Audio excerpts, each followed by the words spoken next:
একদিকে রয়েছে মধ্যপ্রাচ্যে আধিপত্য বিস্তারকারী শক্তিশালী দেশ ইরান, আর অন্যদিকে রয়েছে প্রযুক্তির শীর্ষে থাকা দেশ ইসরায়েল। বর্তমানে এই দুই দেশের মধ্যে যুদ্ধ যেন দরজায় কারা নাড়ছে। সাম্প্রতিক ঘটনাগুলো পরিষ্কার করে দিয়েছে বিশ্ব মানচিত্রে হয় টিকে থাকবে ইরান, নয়তো ইসরায়েল, কারণ একে অপরের অস্তিত্ব এখন হুমকির মুখে। তবে প্রশ্ন হলো, বর্তমান সামরিক শক্তির দিক থেকে কে এগিয়ে, আর যুদ্ধ শুরু হলে কি ঘটতে পারে?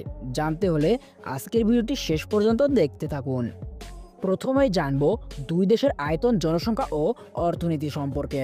ইরানের মোট আয়তন 16,48,200 বর্গ কিলোমিটার, অপরদিকে ইসরায়েলের মোট আয়তন 21,937 বর্গ কিলোমিটার।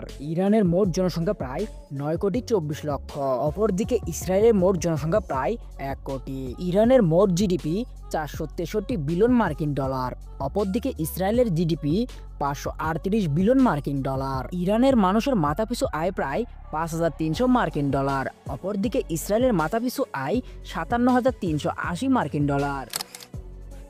চলুন এখন দেখে নেওয়া যাক দুই দেশের সামরিক শক্তি সম্পর্কে।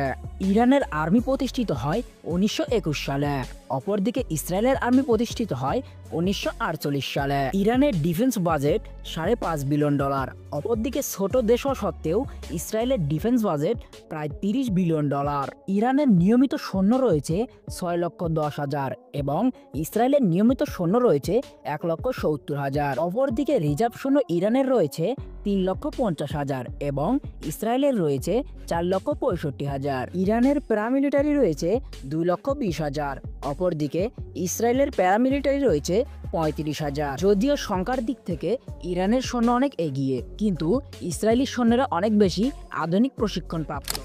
চলুন দেখে নেওয়া যাক স্থল বাহিনীতে কে এগিয়ে। ইরানের কাছে ট্যাঙ্ক রয়েছে 1,713টি, অপরদিকে ইসরায়েলের কাছে ট্যাঙ্ক রয়েছে 1,300টি। বর্তমানে ইরানের কাছে আর্মড ভেহিকলস রয়েছে 65,825টি, অপরদিকে ইসরায়েলের কাছে আর্মড ভেহিকলস রয়েছে 35,925টি। বর্তমানে ইরানের কাছে সেলফ আর্টিলারি রয়েছে 392টি, অপরদিকে ইসরায়েলের কাছে রয়েছে 352টি। ইরানের কাছে রকেট লঞ্চার রয়েছে 1,517টি, অপরদিকে ইসরায়েলের কাছে রয়েছে 183টি। ইরানের কাছে টাউন আর্টিলারি রয়েছে 2,070টি, অপরদিকে ইসরায়েলের কাছে টাউন আর্টিলারি রয়েছে 171টি। স্থল বাহিনীর কাঠামোর দিক থেকে ইরানের সংখ্যা এগিয়ে থাকলেও বেশিরভাগ অস্ত্রই পুরনো, অন্যদিকে ইসরায়েলের কাছে কম থাকলেও অস্ত্রগুলো অত্যন্ত আধুনিক ও কার্যকরী।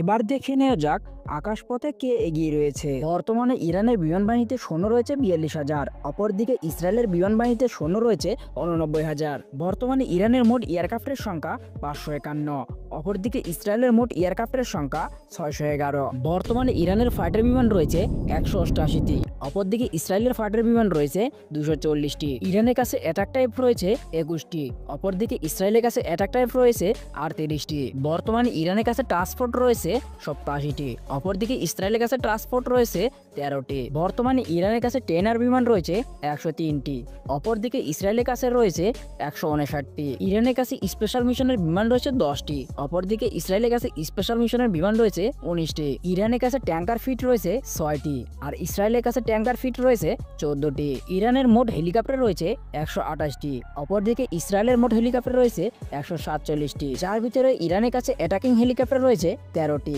অপরদিকে ইসরায়েলের কাছে অ্যাটাকিং হেলিকপ্টার রয়েছে 48টি। ইরানের সবথেকে শক্তিশালী বিমানগুলোর ভিতরে রয়েছে রাশিয়ান মিগ-19, American F4 Tomcat, Russian Su-24, American A4 ফ্যান্টমন্ট ইত্যাদি। ইরানের ওপরে আমেরিকার দীর্ঘদিনের নিষেধাজ্ঞার কারণে ইরান ভালো কোনো উন্নত মানের যুদ্ধ বিমান ক্রয় করতে পারেনি। তাদের বিমান বাহিনীতে থাকা যুদ্ধ বিমানগুলোর বেশিরভাগই 70 এবং 80 দশকের দিকের। অন্যদিকে ইসরায়েলের সবথেকে শক্তিশালী বিমানগুলোর ভিতরে রয়েছে American F6 fighter, Falcon, F নিউগল। বিশ্বের সবথেকে শক্তিশালী বিমান F-13 লাইটিং II, যেটি ইসরায়েল আমেরিকার কাছ থেকে ক্রয় করে নিজেদের মতো আরো উন্নতভাবে আপগ্রেড করে নিয়েছে। এছাড়াও রয়েছে বোয়িং H-64 অ্যাপাচি হেলিকপ্টার। তাছাড়াও ইসরায়েল বিমান বাহিনীর পাইলটগুলো বেশ প্রশিক্ষণপ্রাপ্ত।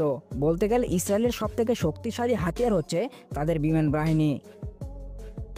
চলুন এখন জেনে নেওয়া যাক দুই দেশের নৌবাহিনী সম্পর্কে। বর্তমানে ইরানের কাছে নৌবাহিনী রয়েছে 18,000, অপরদিকে ইসরায়েলের কাছে নৌবাহিনী রয়েছে 1,900। ইরানের কাছে মোট নৌযান রয়েছে 160টি, অপরদিকে ইসরায়েলের কাছে নৌযান রয়েছে 62টি। বর্তমানে ইরানের ফ্রিগেট রয়েছে 60টি, অপরদিকে ইসরায়েলের কাছে কোনো ফ্রিগেটই নেই। কিন্তু ইসরায়েলের কাছে 60টি করভেট থাকলেও ইরানের রয়েছে 3টি। বর্তমানে ইরানের কাছে মোট সাবমেরিন রয়েছে 25টি, অপরদিকে ইসরায়েলের সাবমেরিন রয়েছে 5টি। ইরানের পেট্রোল ভেসেল রয়েছে মোট 21টি, অপরদিকে ইসরায়েলের পেট্রোল ভেসেল রয়েছে 46টি এবং ইরানের কাছে ম্যান ওয়ারফেয়ার একটি থাকলেও ইসরায়েলের নেই একটিও। ইরানের সবথেকে শক্তিশালী যুদ্ধজাহাজগুলোর মধ্যে রয়েছে ইরানের নিজের তৈরি জামারুন ক্লাস ফ্রিগেট এবং ফাতে ক্লাস সাবমেরিন। অন্যদিকে ইসরায়েলের সবথেকে শক্তিশালী যুদ্ধজাহাজগুলোর মধ্যে রয়েছে জার্মানের ম্যাগেন ক্লাস করভেট এবং আমেরিকান এলাইট ক্লাস করভেট। নৌবাহিনীতে ইরানের সংখ্যা এগিয়ে থাকলেও ইসরায়েলের প্রযুক্তি ও কৌশল বেশি উন্নত। এবার জানবো এয়ার ডিফেন্স সম্পর্কে। ইরানের সবথেকে শক্তিশালী এয়ার ডিফেন্স সিস্টেম হচ্ছে রাশিয়ান S-300 এবং 200, পাশাপাশি রয়েছে সোভিয়েত 2K2 ইত্যাদি। তবে ইরানের এই সকল এয়ার ডিফেন্স সিস্টেমগুলো বেশি কার্যকরী নয়। অন্যদিকে ইসরায়েলের সবথেকে শক্তিশালী এয়ার ডিফেন্স সিস্টেম হচ্ছে পৃথিবীর সবথেকে শক্তিশালী এয়ার ডিফেন্সগুলোর মধ্যে একটি, যার ভিতরে রয়েছে Iron Dome, American David Sling, MIM-104, পোহরা অ্যান্টি ব্লাস্টিক মিসাইল সিস্টেম ইত্যাদি। বলা হয়ে থাকে ইসরায়েলের আকাশে প্রতিরক্ষা ব্যবস্থা বিশ্বের সবথেকে শক্তিশালী প্রতিরক্ষা ব্যবস্থার মধ্যে একটি। এবার জানবো পারমাণবিক অস্ত্র সম্পর্কে। দীর্ঘদিন প্রচেষ্টায় ইরান এখন পর্যন্ত কোনো পারমাণবিক অস্ত্র তৈরি করতে পারেনি। অন্যদিকে ইসরায়েলের কাছে ইতিমধ্যে 90টিরও বেশি পারমাণবিক অস্ত্র মজুত রয়েছে। ইরানের সবথেকে বন্ধু দেশগুলোর মধ্যে রয়েছে রাশিয়া, চীন, উত্তর কোরিয়া ও ভেনেজুয়েলা। অন্যদিকে ইসরায়েলের বন্ধু দেশগুলো হচ্ছে আমেরিকা, ইউরোপ এবং ভারত। ইরান ও ইসরায়েল যুদ্ধ শুরু হলে সর্বদা ইসরায়েল বেশি সাহায্য পাবে, কারণ ইরানের চারিদিকে রয়েছে আমেরিকার অসংখ্য ঘাঁটি। ইরান যদি ইসরায়েলের উপরে কোনো আক্রমণ করে তাহলে ইসরায়েলের মাটিতে পড়ার আগে সেটা ধ্বংস করে দেওয়া হবে। এছাড়াও পার্শ্ববর্তী জর্ডান, আরব আমিরাত, বাহরাইন, সৌদি আরব এবং মিশর বর্তমানে ইসরায়েলকে সমর্থন দিয়ে যাচ্ছে। তাই বলা যেতে পারে ইরানে হামলা করা ইসরায়েলের জন্য অনেক সহজ, কিন্তু ইসরায়েলে হামলা করা ইরানের জন্য অনেক কঠিন কাজ হয়ে যাবে। অপরদিকে ইরান বর্তমানে অর্থনৈতিক সংকটে রয়েছে। তো বন্ধুরা, এই ছিল ইরান এবং ইসরায়েলের সামরিক তুলনামূলক বিশ্লেষণ। আপনার মতে কোন দেশটি বেশি শক্তিশালী তা কমেন্টে জানিয়ে যাবেন, এবং আপনি যদি এমন ভিডিও দেখতে পছন্দ করেন তাহলে অবশ্যই আমাদের চ্যানেলটি সাবস্ক্রাইব করে রাখুন পরবর্তী এরকম ভিডিও দেখার জন্য।